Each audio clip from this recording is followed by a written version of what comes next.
여러분 안녕하십니까. 마을보다 건물을 지시하는 채널 로기스TV 묘호입니다. 금일 공사조차 비대면 수업 강의 수업 시간이 돌아왔습니다. 여러분, 그리고 당분간 비대면 수업이 예상했던 바와 같이 계속 될 것 같네요. 여러분 참조해 주시기 바라며, 금일 공사조차 01강 설계도면 보는 법 철근 콘크리트 구조 총정리 1편입니다. How to see design drawing RC structure to theorem입니다. 2편 2강에서는 주택 평면도 이청 그리기 실습 해설 2편 여러분들과 함께 학습하시겠습니다. 그리고 우측 위에 보이는 영상물이 공사주차 01강 강의 영상물 요약편으로 설계도면 철근 콘크리트 구조 총정리편 이오니 여러분 참조하시기 바랍니다. 다음 장에서는 건축 시공도면 필요성 1분짜리 영상물 청취 후 본론으로 들어가도록 하오니 여러분 다음 장을 보시죠. 면의 이해가 시공의 시작점. 안녕하세요. 주변을 잠시 둘러보시겠어요? 어떤 것들이 보이시나요? 여러분들이 사는 주변을 보면 철근과 콘크리트를 이용하여 건축물을 짓는 현장을 어렵지 않게 접할 수 있을 텐데요. 우리에게 익숙한 건설 현장에서 시공은 아무런 계획 없이 수행되는 것이 아니라 시공 도면을 통해 시공자와 건축주, 설계자들이 협업을 통해 지어지게 됩니다. 이러한 시공 현장에서 지침이 되고 기본이 되는 것이 바로 시공 도면입니다.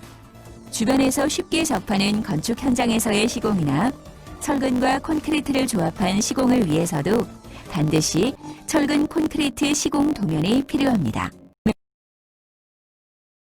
앞의 시공도면 본원법 현장 잘 보셨는지요? 1분짜리 요약된 게 본론 내용 설계도면 본원법 철근 콘크리트 구조 총정리 1편입니다. 그리고 아래 다음 영상물은 유튜브 쉽고 빠른 건축 이야기 장민님께서 제작해 주신 철근 콘크리트 구조 총정리편 19번짜리 영상물을 제작해 주신 노고를 높이 교양하며 배움에 있는 우리 학생들에게 좋은 정보를 제공해 주신 점에 대해서 깊은 감사를 드리는 바입니다. 자, D장 설계도면 본원법 철근 콘크리트 구조 총정리편 여러분들과 함께 하시겠습니다.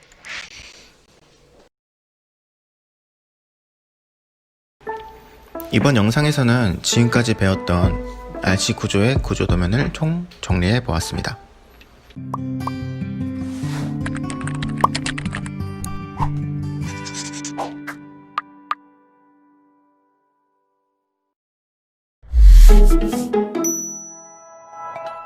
RC 구조인 구조도면의 순서는 일반적으로 이렇습니다. 전체적인 형태가 먼저 나오고 상세도가 나오는 식이죠. 그리고 시공 순서에 따라 도면 순서도 정해집니다. 집안이 약해서 파일을 박는다면 우선적으로 파일 배치도가 제일 먼저 나오고 그 다음 기초 작업 들어가니까 기초 평면도 나오고 아래층부터 위층 순으로 구조 평면도가 나오죠. 구조 이면도 각 그리드별로 나와주고요. 그리고 상세도인데 기초 상세도 먼저 나오고 각 부재들에 대한 배근들이 일람표 형태로 나오죠. 그리고 잡배근도 또는 더 추가되는 내용들은 그 뒤로 계속 붙게 됩니다.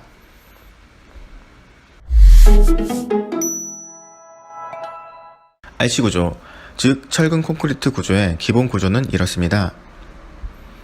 우선 바닥 슬라브와 보의 관계를 보면 슬라브가 보에 지지되는 형태인데요. 슬라브가 보 위에 있는 것이 아니라 보 측면에 지지된다고 보시는 게 개념적으로 더 맞고요. 이 슬라브에 이제 하중들이 타게 되죠. 이런 하중들이 보로 전달되게 되고 보로 전달된 하중은 그대로 기둥으로 전달되고요. 그 힘은 다시 기둥에서 기초로 전달되게 됩니다. 그리고 기초에서 땅으로 전달되죠. 그래서 집안에서는 이 하중들에 대한 반력이 생겨서 기초를 지지하게 됩니다. 각 구조부를 따로 살펴보면 기초 F로 표현하고 건물의 하중을 땅에 전달시키죠. 기둥 C로 표현하고 층별 하중들을 기초에 전달시킵니다. 보, 큰 보와 작은 보로 나눌 수 있으며 큰 보는 G, 작은 보는 B로 표현하고 둘 다 바닥을 지지하는 역할을 하지만 기둥과 기둥을 연결하면 큰 보 G, 큰 보와 큰 보를 연결한다면 작은 보 B가 됩니다. 슬라브는 콘크리트 바닥을 뜻하고 S로 표현합니다.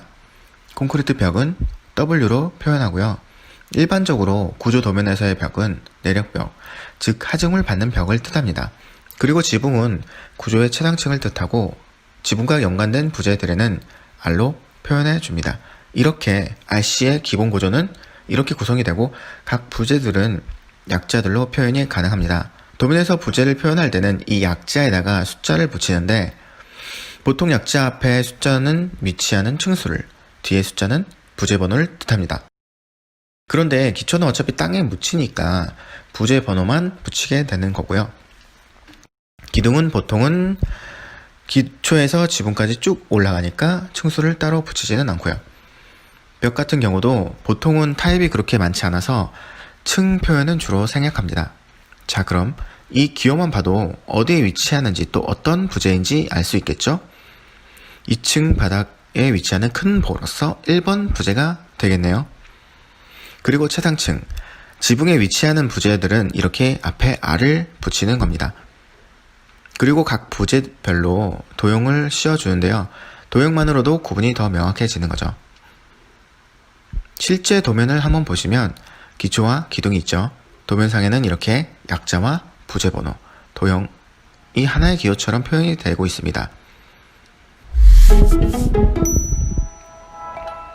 구조도면에서 제일 먼저 보게 될 도면이 기초 평면도인데요. 보시는 것처럼 기초의 배치를 보여주는 도면이 기초 평면도입니다. 기초에 대한 사이즈 알 수 있고 F1 기초와 C1 기둥인 거 확인할 수 있죠. 자세한 정보는 뒤에 기초 상세도에서 따로 나오게 되고요. 기초 평면도 다음에는 각 층별로 구조 평면도가 나오게 되는데 우선 기둥 배치 확인할 수 있고 기호는 모두 C1으로 다 같은 기둥이네요.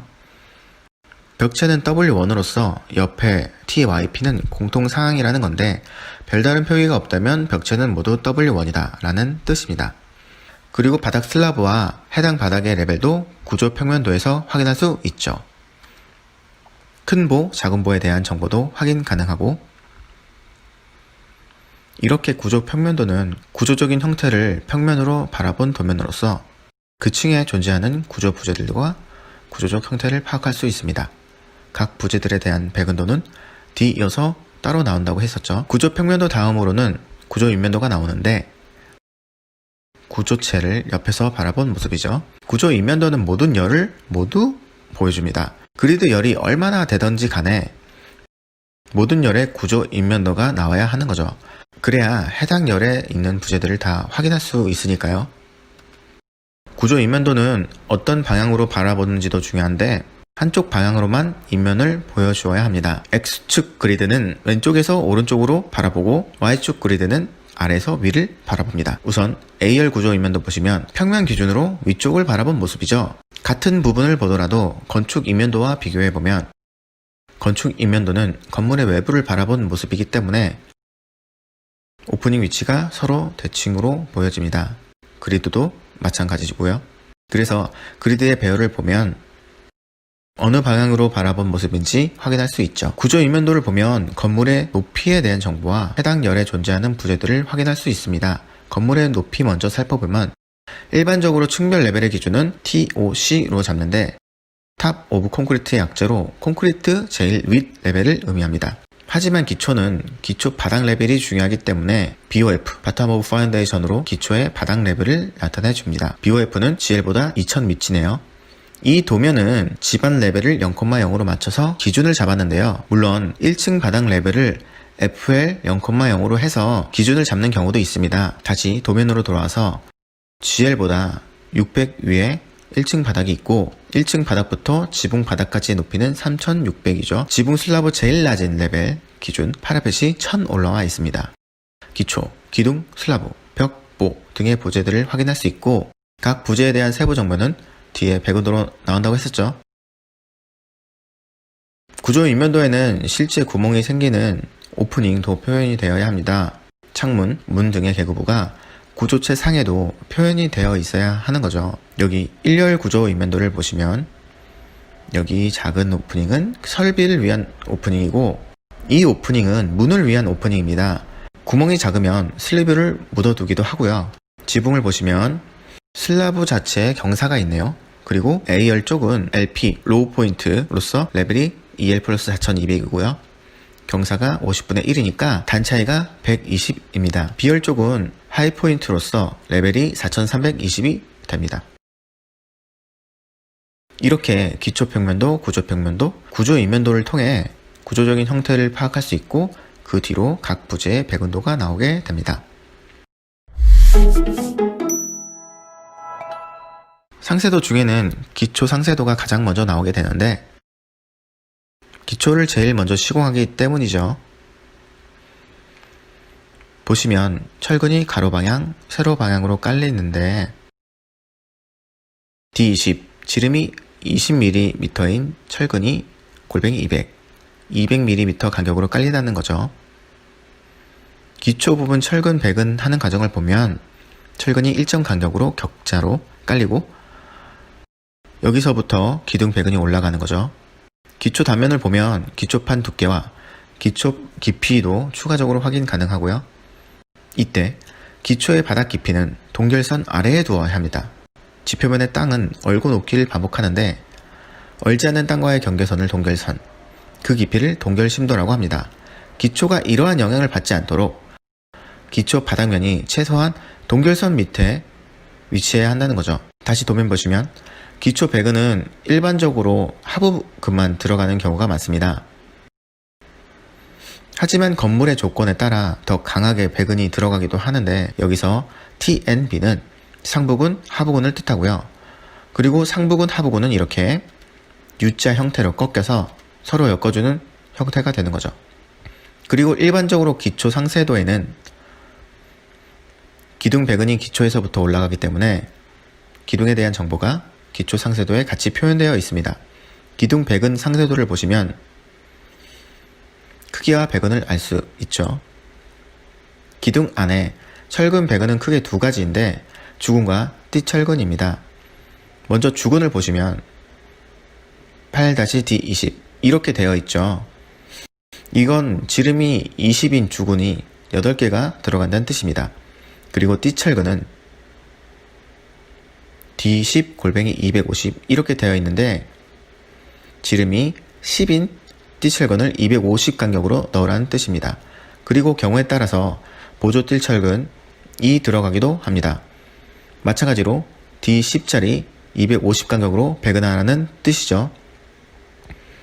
주근은 주축 방향에 위치하여 압축력 또는 인장력을 부담합니다. 띠철근은 주근을 감싸는 형태로 기둥의 자구를 방지합니다.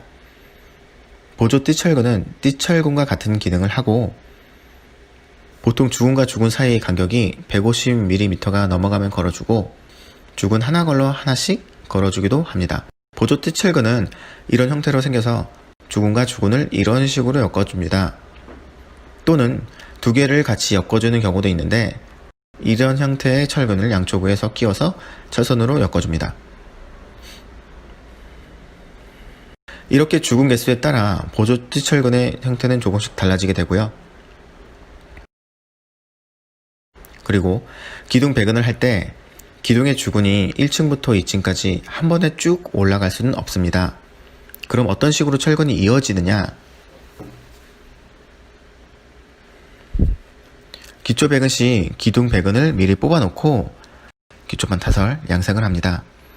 보호 슬라브 배근하고 콘크리트 타설을 하는데 미리 뽑아둔 기둥 배근에 이어서 쭉 배근해주고 보호 슬라브 배근하고 타설 한 층 한 층 이렇게 골조가 올라가는 거죠.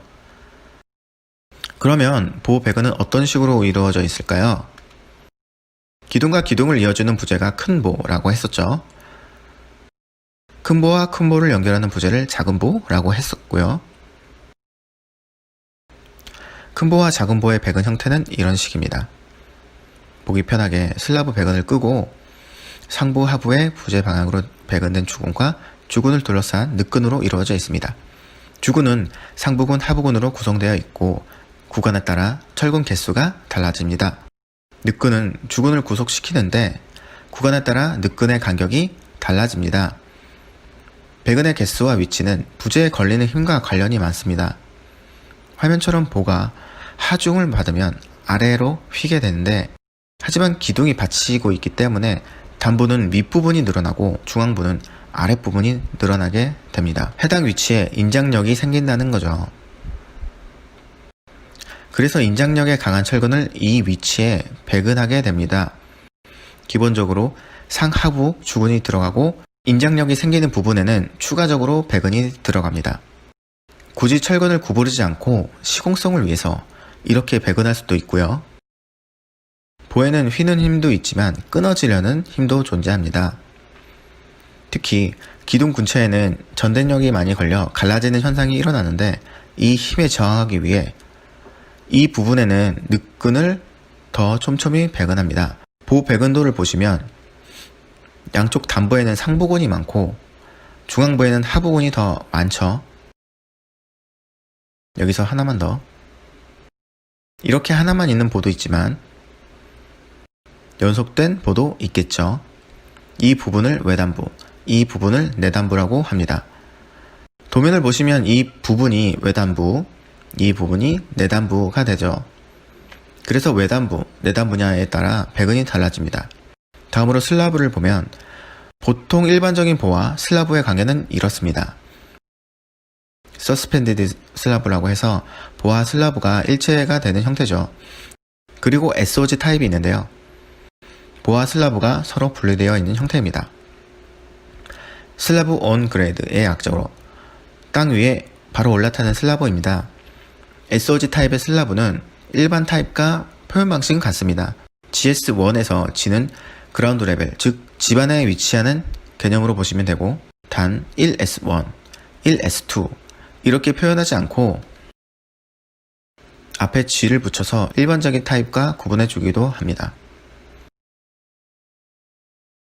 잡석 다짐과 버림 콘크리트 후에 기초백은, 기둥백은 올라가고 기초판 콘크리트 타설, 바닥보 배근과 슬라브 배근 들어가고 콘크리트 타설이 한 번에 들어가죠.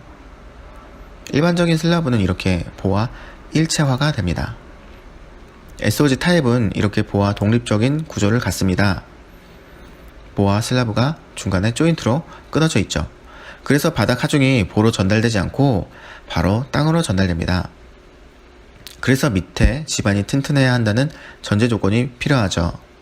그리고 SOG 타입은 가장자리 부분을 보강해 주는데, 지반에 바로 지지되다 보니 취약한 가장자리를 보강해 주는 거죠. 이 부분을 헌치라고 합니다. 일반 슬래브의 배근은 보에 정착되는데, SOG 타입의 배근은 이렇게 독립적으로 이루어져 있죠. 슬래브 배근의 일반적인 구성은 이렇습니다. 가로 세로로 상부에 상부근이 있고, 마찬가지로 가로 세로로 하부에 하부근이 있죠. 슬래브 단면을 보시면 상부에 위치하는 이 철근들이 상부근, 하부에 위치하는 이 철근들이 하부근이죠. 이 상부근이 X, Y 방향으로 정해진 간격으로 깔리게 됩니다. 만약 화면처럼 표현이 되어 있다면 지름 13mm짜리 철근이 200mm 간격으로 배근이 된다고 이해하시면 됩니다. 그런데 보통 한 건물에 여러 타입의 슬라브가 존재하기 때문에 배근도를 하나씩 다 그리지는 않고 이렇게 일람표로 슬래브 배근을 정리합니다. 그리고 계단 배근 또한 이렇게 슬래브 배근과 같이 정리할 수 있습니다. 계단 바닥도 결국 경사진 바닥 슬라브인 셈이니까요. 그런데 여기서 X방향과 Y방향의 철근은 어떻게 구분해야 할까요? 화면에서 X방향의 배근 X1, X3은 쉽게 말하면 짧은 쪽에 배근되는 철근을 뜻하고, Y방향의 배근 Y1, Y3은 긴 방향으로 배근되는 철근을 뜻합니다. 슬라브 중앙에 하중이 탄다고 가정하면 이 물체에 대한 하중이 슬래브 각 끝부분으로 전달될 텐데, 아무래도 가까운 쪽으로 먼저 힘이 전달되겠죠. 그러면 X방향으로 배근되는 철근이 Y방향으로 배근되는 철근보다 하중을 먼저 받고 많이 받는다고 할 수 있죠. 어떤 방향인지에 따라서 철근 지름 혹은 간격이 서로 달라지기 때문에 배근 방향에 주의해야 합니다. 그리고 단면에 대한 장변의 길이의 비가 2를 넘으면 이러한 슬라브를 일방향 슬라브라고 하고, 이 슬래브에 걸리는 하중은 단변 방향으로만 전달되는 것으로 봅니다. 반대로 길이의 비가 이보다 작으면 이 방향 슬래브로서 두 방향으로 모두 힘이 전달된다고 보는 거죠.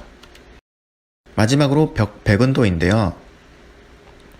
수평근, 수직근으로 이루어져 있고 끝 단부 또는 교차 지점에는 보강근을 추가하기도 합니다. 보시는 것처럼 1람프로 정리할 수도 있고 상세도로 표현하기도 합니다. 그리고 철근 배근도 중요하지만 철근 콘크리트 구조에 있어서 중요한 것 중 하나는 피복 두께 확보인데요. 피복 두께는 철근의 제일 외곽선에서 콘크리트 면까지의 거리를 뜻합니다.